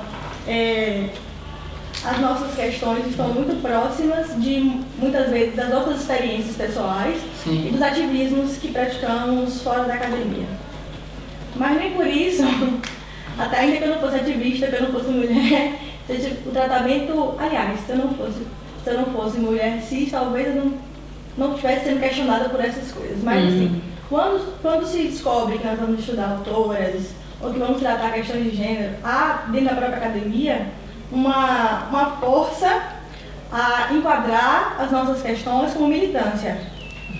As nossas pesquisas, os nossos debates como militância, uma coisa que reduz, que diminui e que invalida, né? E que muitas vezes no percurso de construção da pesquisa desmotiva. Mas a gente sabe do nosso lugar e da importância de estar pesquisando as questões que nós estamos pesquisando. Mas às vezes é preciso combater isso na própria academia. Essa semana eu tive uma experiência bem agradável na universidade, a partir de uma palestra de um professor que usou o exemplo para pensar as questões de o rigor do trabalho científico e pensar como que se faz pesquisa sem sofrimento. Ele usou o exemplo do feminicídio. E aí me trouxe pesquisas europeias mostrando que em Portugal se mata menos mulheres do que nos outros países da Europa. Então nós, que somos os bárbaros, estamos matando menos, então isso não é um problema, né? Isso não é um problema que a gente precisa discutir. Talvez existam outros problemas maiores e nós estamos deixando de olhar para esses problemas maiores porque estamos preocupados com a doxa. O feminicídio seria a doxa, né? Então, como aprofundar questões sem sendo respeitados, mesmo discutindo questões nesse campo? Você pode, por exemplo, pensar na quantidade de pessoas que nasceram nos últimos tempos. Aí ele pega uma tabela de milênios de anos até hoje e mostra como a população cresceu. E diz, olha, quando a mulher reivindica esse lugar, no meu corpo, minhas regras, ela está indo contra um sistema que a enxerga como reprodutora. E por conta disso quer o domínio sobre o corpo dela, apenas pelo aspecto da reprodução. Então o patriarcado vai continuar lutando para ter o domínio no corpo feminino. Porque só a mulher é capaz de produzir. E aí ele mostra que Portugal, então, seria nesse sentido, um quadro retângulo, seria nesse sentido, já que a gente daqui a uns anos vai estar vivendo uma vida insustentável do ponto de vista da quantidade de pessoas, Portugal seria uma espécie de experiência na Europa que pode dar certo, porque o feminismo e as mulheres reivindicando suas próprias regras e, desse modo, parindo menos, tendo menos filhos, vai colocar Portugal na ponta vai tornar Portugal um país possível diante de outros países que vão estar inabitáveis, pela quantidade de pessoas e de recursos que são insustentáveis. Então, nesse sentido, Portugal poderia ser uma experiência. Olha, eu me incomodei bastante com muitas falas ao longo da pesquisa e entendi até a boa vontade de me mostrar que é um sujeito que entende a luta das mulheres e a importância. Mas, assim, é cansativo quando a gente, dentro da própria academia, precisa desconstruir ou ir de encontro, ter que ouvir discursos que deslegitimam as nossas pesquisas. Isso ainda acontece com vocês nesses lugares aí?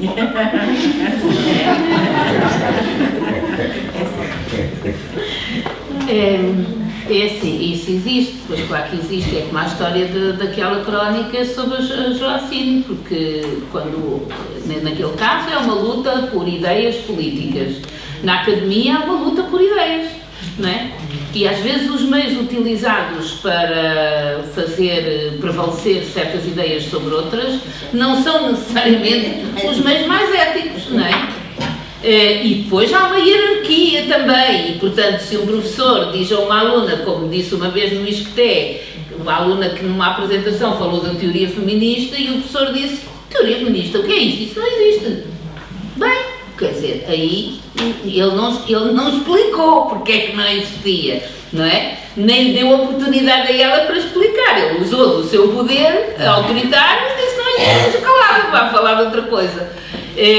Portanto, há luta em torno das ideias e do ponto de vista da teoria crítica feminista, que também foi produzida na ciência, a postura é atenção, quando a ciência se coloca numa posição de ser tratada como uma grande referência, porque a ciência fez algumas barbaridades em relação a este tema, não é? Portanto, melhor seria ser modesta, reconhecer os seus erros, não é? E perceber que em todos os modelos explicativos, em todas as teorias, há subjacente uma ideia do mundo, uma concepção do mundo, certo? E, portanto, quando no século XIX os nossos queridos pais fundadores se batiam pelas medidas do cérebro das mulheres para provar que elas eram mais estúpidas que os homens, não é? Eles tinham uma concepção do mundo, que era as mulheres são mais estúpidas que os homens. Pronto, certo? Portanto, a partir dos anos 70, esse tipo de práticas da psicanálise, da psicologia clássica, da sociologia, que não tratava do trabalho feminino, porque o trabalho feminino não era pago, não servia, o trabalho doméstico, isso não é trabalho, é vento, não é? Trabalho é aquilo que é em troca do salário, isso é que é trabalho, uma coisa séria, que os homens fazem. Portanto, todas as disciplinas mostraram, digamos, na sua fraqueza teórica, a visão do mundo que estava a influenciar o seu pensamento. Isso é a mesma coisa com o feminismo. O feminismo tem outra visão do mundo, também influencia o pensamento teórico. Portanto, temos todos direito, digamos, às nossas visões do mundo, o que temos é que fundamentá-las com algum cuidado, certo? E, sobretudo, com muito respeito pelas pessoas, quando falamos delas, não é? Eu só queria, talvez seja para finalizar, nesses anos todos de acompanhamento de estudos de gênero, o que mais te causou felicidade ao ver essa evolução, desde o começo em que você entra na academia até agora, enfim, em termos ou acadêmicos ou de sociedade, que acho que as coisas estão muito interligadas? O que mais causou felicidade a mim? Sim. Deixa cá ver. Olha, foi as orientações de tese que eu fiz. Foi o momento mais feliz da minha carreira, foi ver que havia possibilidade de reprodução do conhecimento e ver hoje aquelas pessoas que eu orientei estarem espalhadas por instituições do ensino superior, politécnico, etc. E isso é uma coisa que me dá uma satisfação muito grande. E de facto, eles próprios fizeram, isto que tu contaste do livro da homenagem, estão todos os meus orientantes, exceto uma. Portanto, isso foi uma coisa particularmente gratificante, porque de facto, como este livro prova, nós mantivemos uma relação até hoje. E isso para já foi a possibilidade de criar uma equipa, porque uma pessoa a trabalhar nesta área trabalha muito isolada, não é? E portanto a equipa, havia ali um apoio mútuo, eles apoiavam-me a mim, eu apoiava-os a eles nas suas teses, mas eles também me apoiavam a mim. Há ali um texto de um aluno meu de doutoramento que diz como ele se sentiu infeliz quando eu saí do ISCTE e fui para a Fundação para a Ciência e Tecnologia, que ele se sentiu muito abandonado, porque realmente havia ali uma relação de mãe para filhos, não é? E eu mantive sempre uma relação muito próxima deles como indivíduos, como pessoas. Isso é uma forma também, diria eu, de fazer com que a mudança se faça, não é? Porque se faz através das pessoas. Pois. São as obras e as pessoas. Bem, isto foi muito animado, eu acho que ainda ficava aqui mais tempo. Isso foi uma sessão lindíssima, agradecemos imenso a vossa atenção.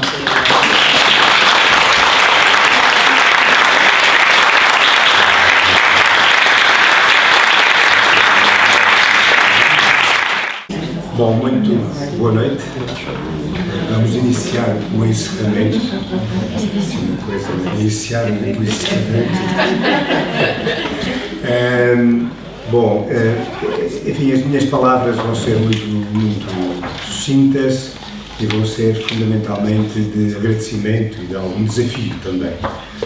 Agradecimento, começo por agradecer à Lígia por ter vindo aqui fazer uma excelente intervenção. Gostei imenso de toda a reflexão que foi feita, uma reflexão que traz coisas novas, uma reflexão de repetição, é uma reflexão de inovação que traz coisas novas, de uma enorme utilidade, quer no sentido de pensar, particularmente em termos epistemológicos, a questão, digamos lá, dos estudos de género, como para pensar, de facto, toda a questão da ideologia de género.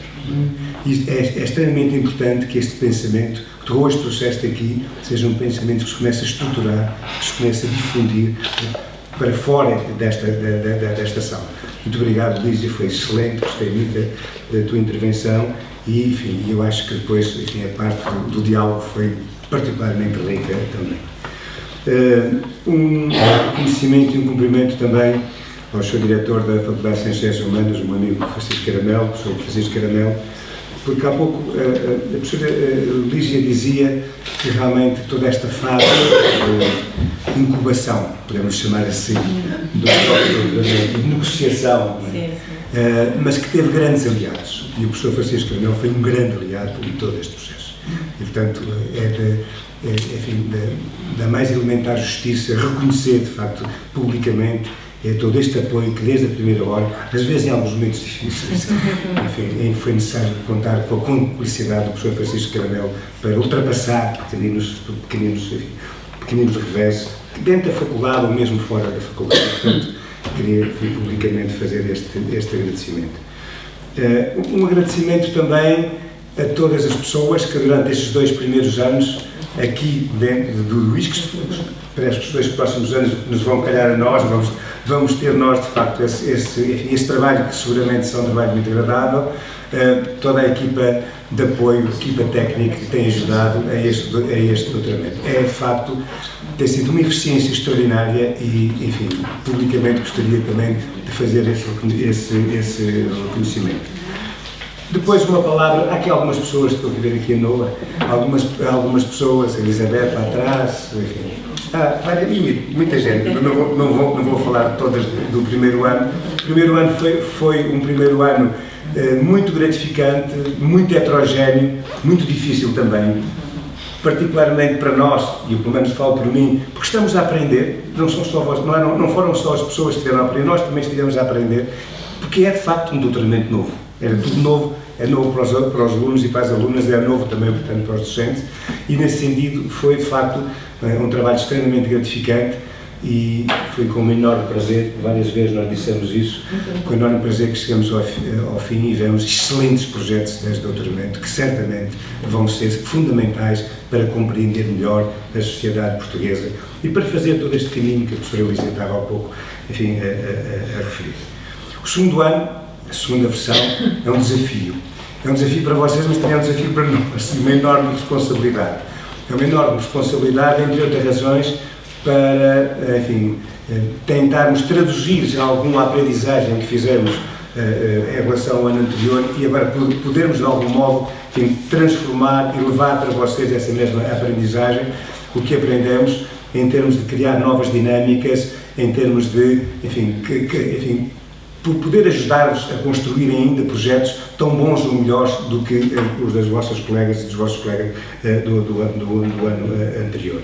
Portanto, é de facto um grande desafio que nós temos de facto com este segundo ano e com o acompanhamento das pessoas que vêm do ano anterior, porque, enfim, ainda vamos continuar a estar juntos, não é, mais anos, não é, até à conclusão, até de facto à discussão da tese no final e depois, se calhar, outros projetos vão continuar, portanto, a partir daí.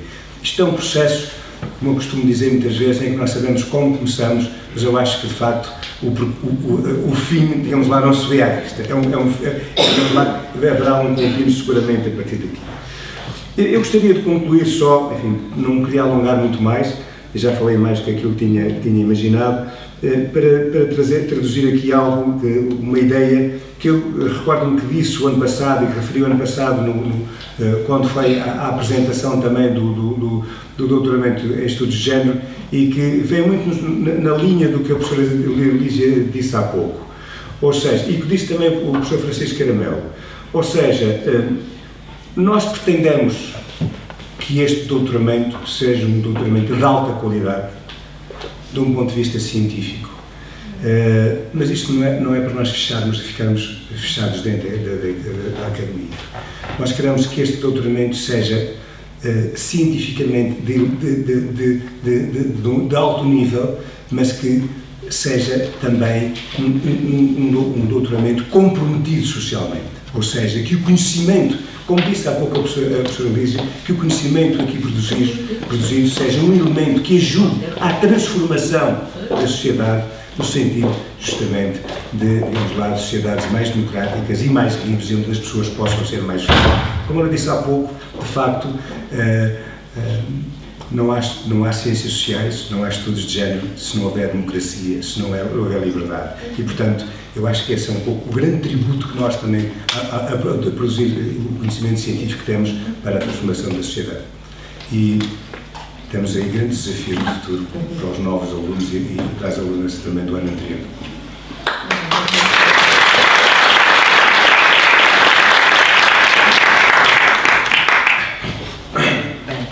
Eu também queria agradecer, claro, agradecer à Lígia, agradecer ao professor Francisco Caramelo, também por estar presente, agradecer ao Manuel. Eu não fiz um agradecimento à professora Nádia, porque acho que já há uma cumplicidade. Eu acho que agradecer a nós próprios. É mais ou menos agradecer a nós próprios. Aliás, foi a Teresa também, enfim, estamos os três. Eu ia dizer também, não está cá a Teresa, mas gostaria de estar, nós gostaria muito de estar aqui, tem muita pena não poder estar. Também agradecer e também fazer só um acrescento relativamente à questão da importância que têm as três instituições do consórcio e os centros que este suportam, como disse o professor Francisco Caramelo muito bem, porque é muito importante também por via dos centros de investigação, que é também por essa investigação que vai chegando a mais partes e que se vai expandindo o conhecimento. Mas também dizer que na própria Universidade de Lisboa há o envolvimento de muitos docentes da Universidade de Lisboa que não necessariamente das três organizações do consórcio e, portanto, foi de facto, também foi uma negociação complexa, mas que acabou por resultar ao longo de algum tempo que estes projetos são construídos, mostrando também que efetivamente não foi fácil, não é? Fazer este doutoramento não foi fácil. Isto também, no fundo, para vos dizer que nós estamos muito contentes com o feito, mas também sabemos que temos muitos anos de atraso e isto são duas coisas que são dúplices, porque por um lado nós não estávamos à espera de ter tanta gente, mas sim isto no primeiro ano, e daí também aquilo que disse o Manel, que foi também a dificuldade que nós tivemos de lidar com essa situação, porque todos nós estamos habituados a doutoramentos, mas mais com menos gente, não é? Portanto, só o número foi por um lado muito satisfatório, foi muito cumpriu-se aqui para nós um desejo que ultrapassou as expectativas, mas depois o problema é que gerir 30 pessoas em doutoramento não é fácil, e até mesmo como é que decorrem as aulas, coisas que parecem práticas, que são muito práticas, mas que depois têm imensos efeitos na forma da dinâmica das coisas. E por isso, por exemplo, resolvemos reduzir para 20, não é? Não foi por acaso, foi porque isso tem mesmo o número tem mesmo implicações, como dizia o nosso Zino.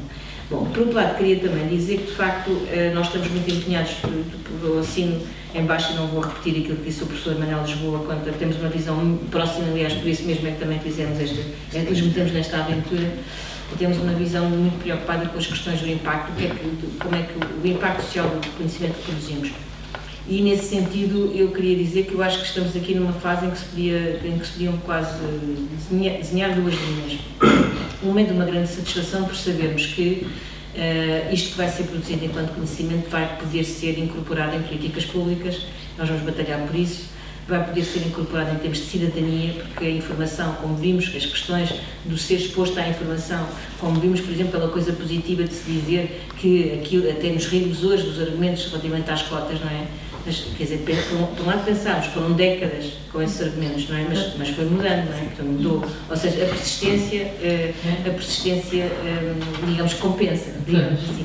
Por outro lado, também produz muita impaciência, porque a gente quer, há coisas como, por exemplo, as coisas na área da violência, nós vemos sistemas muito resistentes, como o sistema judicial, a mudar, como a questão até mesmo dos professores, porque há um conjunto de resistências grandes, para já não falar nos ataques, que é uma outra questão, só queria acabar também com isto, e essa resistência só é vencida se efetivamente os argumentos forem sólidos, aquilo que se produz como conhecimento for, e também, evidentemente, se houver oportunidades. Portanto, se não houver convergência entre oportunidades políticas, por exemplo, para que algumas coisas mudem, elas de facto têm muito mais dificuldade em mudar, ou não mudam mesmo, ou levam décadas, como aconteceu e foi acontecendo. Portanto, isto leva para mim quer dizer o seguinte, quer dizer, o sistema judicial para mudar, quando nós já há anos que vemos uma arquitetura judicial, quer dizer, continua a vitimizar as vítimas, porque é um conjunto todo de coisas que nós conhecemos, e elas, portanto, como é que se podem combater? Podem-se combater, de facto, com solidez naquilo que se produz como conhecimento e persistência. Portanto, são duas coisas que eu acho que nós temos, não é? Portanto, somos bastante teimosos e, portanto, acho que muitas das pessoas que estão aqui também, por isso também já fizemos algumas mudanças, não é? Podemos ter essa alegria connosco. Por outro lado, estamos numa fase em que uma outra coisa muito vantajosa que eu acho que nós temos também é o encontro de nacionalidades que este doutoramento produz. Tem sido fantástico, porque a experiência das pessoas que vêm do Brasil, por exemplo, com muitas das questões que já foram discutidas há algum tempo, outra que já tem muito mais massa crítica em algumas áreas, só a diferença da forma como as questões são colocadas cá e lá é brutalmente enriquecedora. Não é só a questão, o nosso Grande Durkheim dizia, e de outros países, claro, o Grande Durkheim dizia que a comparação, na sociologia, não é? A comparação é tudo, e de facto a comparação é que nos levanta por questões.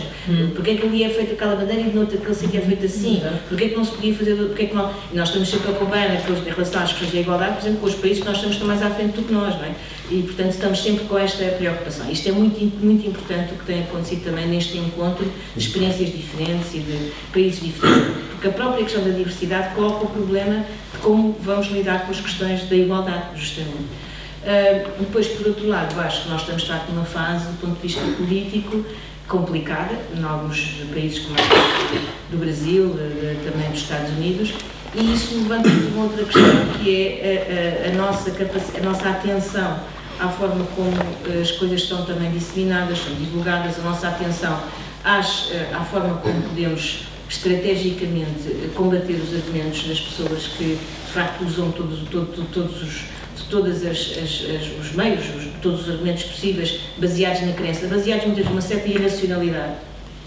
Mais outra vez, mais nos convoca a capacidade que nós temos de ter para ter argumentos sólidos, sustentados e para produzir conhecimento que de facto consiga, no certo sentido, limar muitas dessas resistências e, portanto, no fundo, consiga mostrar os contra-argumentos. E, evidentemente, depois, quanto às militâncias, isso vai de cada grupo, vai de cada... Agora, da nossa parte, enquanto digamos, orientadores dos trabalhos e enquanto capacidade de nos darem conselhos, da nossa parte é fazer as coisas o melhor possível, de uma forma que os resultados sejam sólidos e que sejam capazes de ser demonstrativos. A questão da demonstração aqui é muito importante, porque estamos em territórios em que a probabilidade da crença gerar e é muito grande.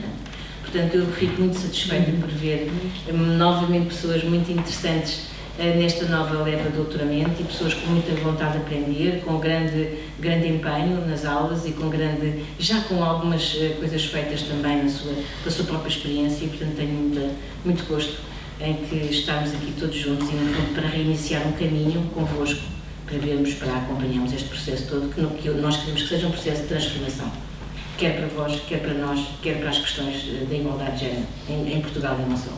Muito obrigada.